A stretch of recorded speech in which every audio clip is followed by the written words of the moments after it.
вечер на сите присутни. Да се представам за тие што не ме познаваат. Јас сум Јулијана Иванова, доаѓам од локалниот археолошки историски музеј Теракота од Виница.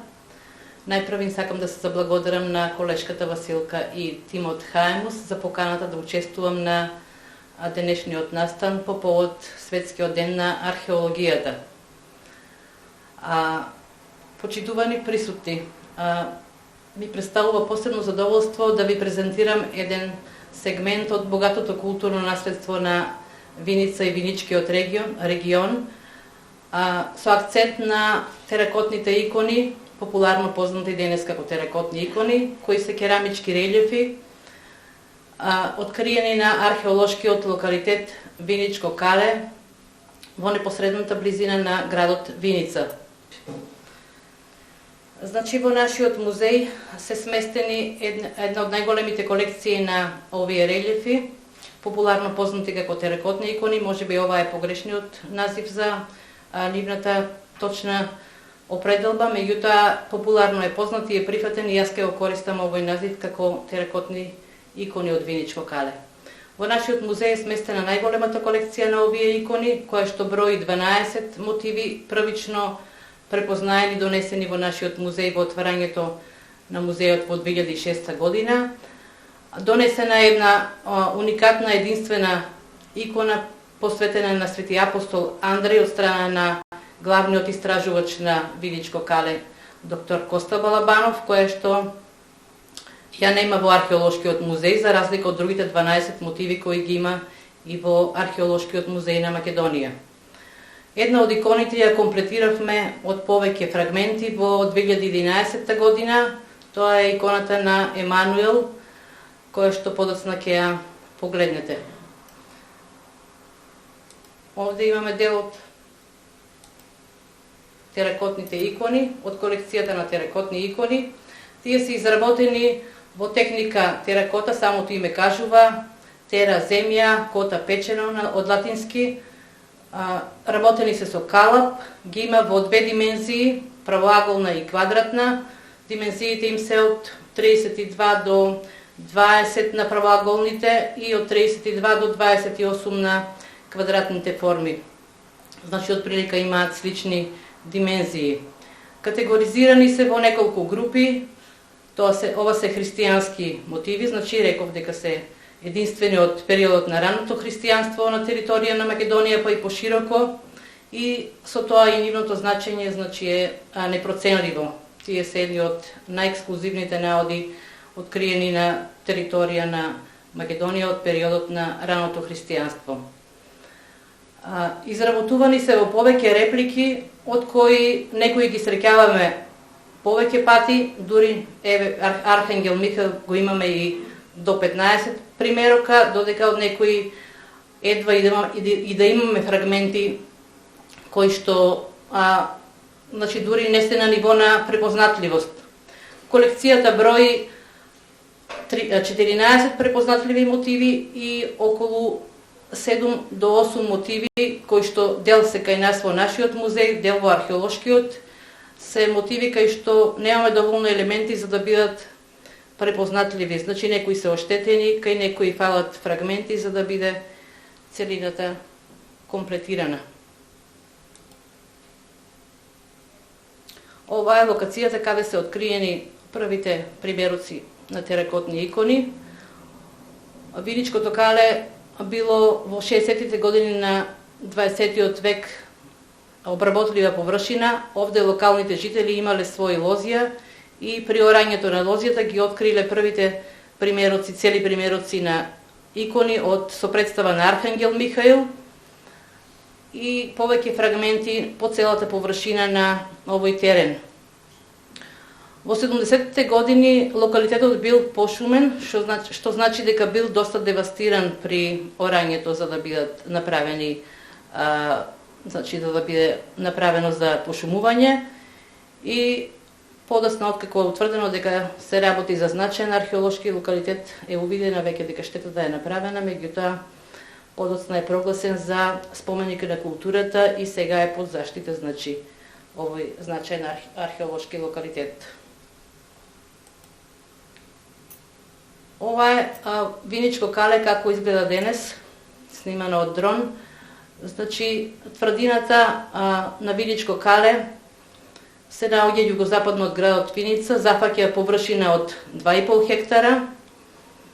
Овде се откриени голем број на архитектонски содржини,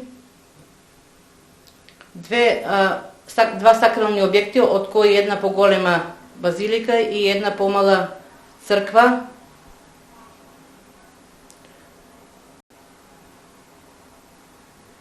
Кај мене не ги дава целосно, сакам да покажам тука на една локација.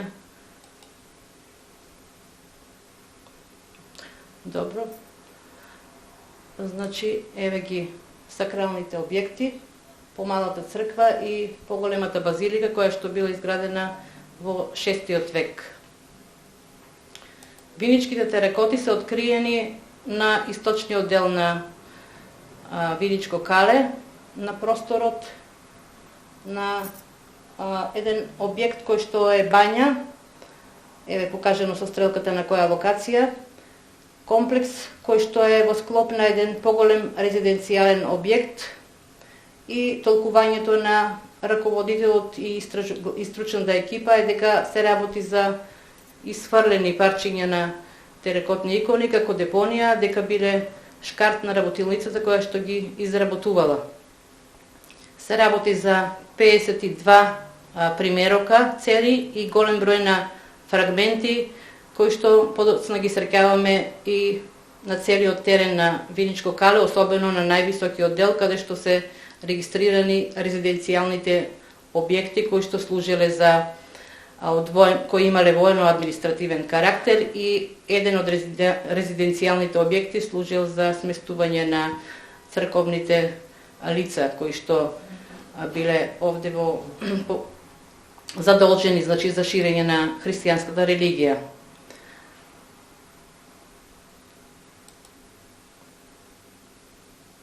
Значи, ова е ситуацијата на пронаоѓање на првото поголемо депо, додека подоцна со истражувањето од 2008 до 2011 година, кога беа капиталните проекти на владата на Република Македонија, Виничко кале беше, мислам, најмногобројна екипа имаше, се работеше највеќе пари беа вложени во истражување. Се дојде до нови примероци на икони, откриени, меѓутоа сепак и тие беа расфрлани. Не беа пронајдени, откриени на лице место. Значи немаме досега конкретна ситуација како се пронајдени на лице место. Најголемата мистерија околу иконите е точно се однесува и на која била нивната намена. Постојат повеќе претпоставки, меѓутоа ги немаме пронајдено на лице место аплицирани на објектите на кои што биле прилепени, закачени, односно бидејќи имаме случаи кога имаме малтер на позадината на некој од иконите, што значи дека биле аплицирани на зидовите на некои од овие најверојатно сакрални објекти или на фунерарни објекти, како што укажува професорот Елизавета Димитрова, дека биле аплицирани на гробниците, меѓутоа гробниците не се пронајдени, немаме ваква ситуација. Тоа е анализа врз основа на иконографскиот репертоар, кој што укажува на нивниот фунерарен карактер, односно гробен карактер, поврзан со градбите посветени на улога на гробници. Накратко сега ќе презентирам неколку од нашите теракотни икони. Овде имаме Архангел Михаил, која што е една од најмногобројните реплики, која се среќава во депото, во првото депо на откривање, меѓутоа и подоцна на целиот терен. Овде е прикажан предводникот на небеската војска, Архангелот Михаил, светителот Михаил, еве се гледа, тој со едната рака благословува, со другата држи скиптар и над него стои скртеницата СКС, што значи Санктус, свети, и неговото име од десната страна на него, значи Михаил. Писмата кај сите овие икони е латинско, сите се преведени, дешифрирани, и знаеме за кои сцени се работи. Оваа иконата посветена на во чест на крстот на кој што бил распнат Исус Христос, значи постои една легенда за откривањето на крстот од страна на Константин и неговата мајка Елена во Ерусалим и неговото донесување во Константинопол. Значи на оваа икона е представен текстот на самиот крст: Крсту Христов победувај и овозможи им победа на сите кои што ти се надеваат. Пораките на сите икони се концизни, едноставни и прифатливи за верниците.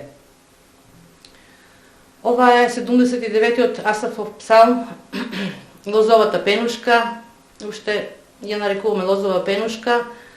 Прикажан е 79-тиот псалм со илустрација на винова лоза и сцена во подножјето на виновата лозја, каде што се прикажани прогонетите и поробувачите преку лавот и срната, односно е прикажана сцена од враќањето на израелскиот народ од Египет. Текстот гласи: тие пренесе од Египет лозовата пенушка. Овде го имаме 65-тиот псалм Давидов, на која што е прикажан бик.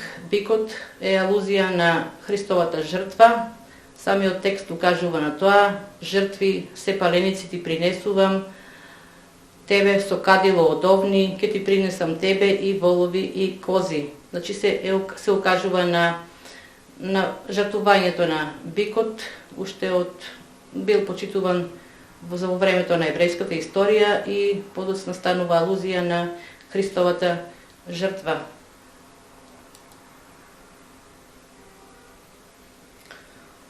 Ова е иконата на која се представени старозаветниот јунак Јошуа, Исус Навин и неговиот соборец Калеб. Тие се прикажани во војничка облека, држат копја во рацете и прикажан е моментот кога Јошуа го запира сонцето над градот Гаваон и со Божја помош успева да го продолжи денот за да извојуваат победа над непријателската војска.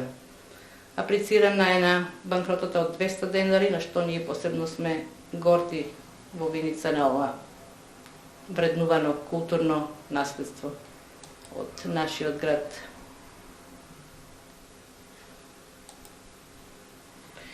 Четириесет и првиот псалм Давидов е една од најчестите сцени илустрирани во голем број на уметнички варијанти од рано-христијанскиот период, од мозаици, од фрески, во други некои медиуми. Овде е прикажан едноставно преку представата на Еленот, кој што пие вода од сад Кантарос. Прикажана е символичното крштевање, значи преку Еленот кој ги представува катехумените кои што чекаат да бидат крстени со светата вода, значи чинот на светата причест и измивање на нивните гревови. Пред Еленот е сад Кантарос, кој го представува Божиот извор или самиот Бог. Пораката е надписот во рамка гласи: како што кошутата жеднее за водни извори, така и мојата душа копне по тебе, Боже.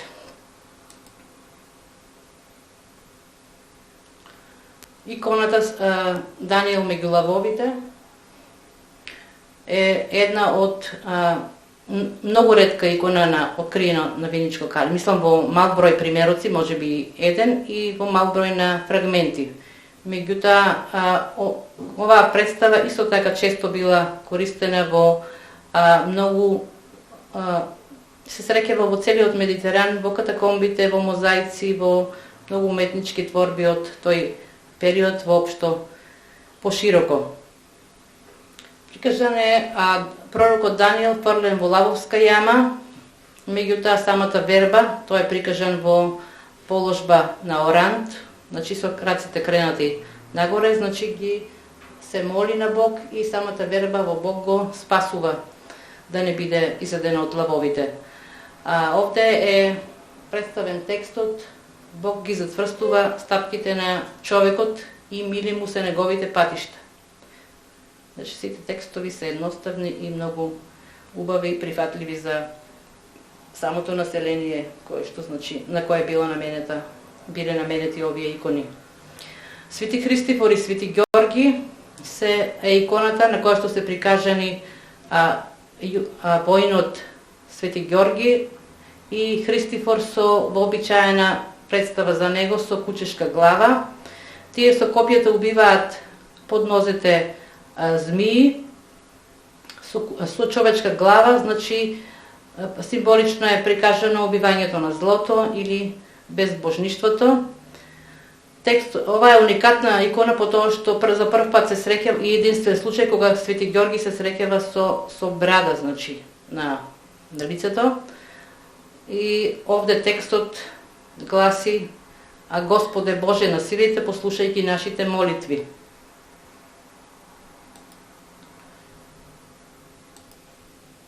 Иконата посветена на Свети Теодор.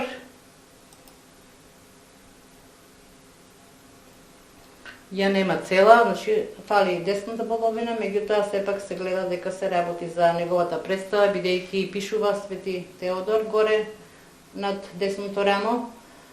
Прикажан е во војничка облека и со десната рака држи копје со кое убива змија, или се работи за инсигнија спрема некои од нашите истражувачи дека е ознака на конјанички одред, дека во своите одреди имале драконари и носачи на вакви инсигнии и обележија.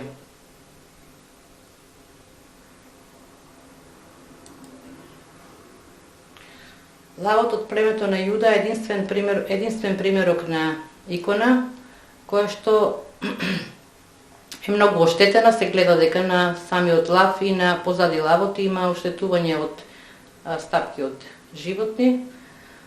Ова укажува дека се шкартна работилницата, бидејќи ако биле правени некаде и дека работилницата треба да ја бараме на виничко кале, бидејќи ако била некаде понастрана, подалеку, немало да ја донесат оваа икона која што има вакво оштетување. Лавот од јудиното племе и Јесеевата лоза се однесува старозаветна алузија и новозаветна асоциација на значењето на Христос за општеството. Чудото на пророкот Елисеј е една старозаветна сцена со коњаници. Едно од чудата кога пророкот Елисеј со помош на Бог ги полни јамите за ожедетата војска на еврејскиот народ во битката со моавците. Потоа ја имаме иконата Исус Христос Емануел, со нас е Бог, спаси ме и спасен ќе бидам. Оваа икона ја комплетиравме во 2011 година. Единствен примерок во нашиот музеј. И последниот теракотен, не е последно ствари, теракотниот релјеф, кој што се разликува по многу карактеристики од другите, е иконата посветена на Свети апостол Андреј, по крстот во форма на X. Доктор Коста Балабанов, кој што ја наоѓа оваа икона во 2000 година, ја толкува дека е посветена на првоповиканиот апостол Андреј. Прикажани се зооморфни фигурини, со 4 матрици е направена. Меѓутоа, со најновите истражувања најдовме нови фрагменти кои што укажуваат дека сепак не се работи за матрици кои што биле исклучиво во изработка на крст, на Андрејниот крст.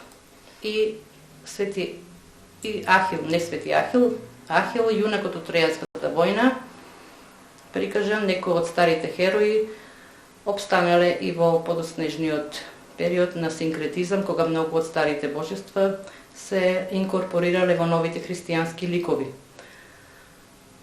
Во колекцијата на икони имаме неколку представи на коњаници, коњанички представи, кај кои што немаме надпис.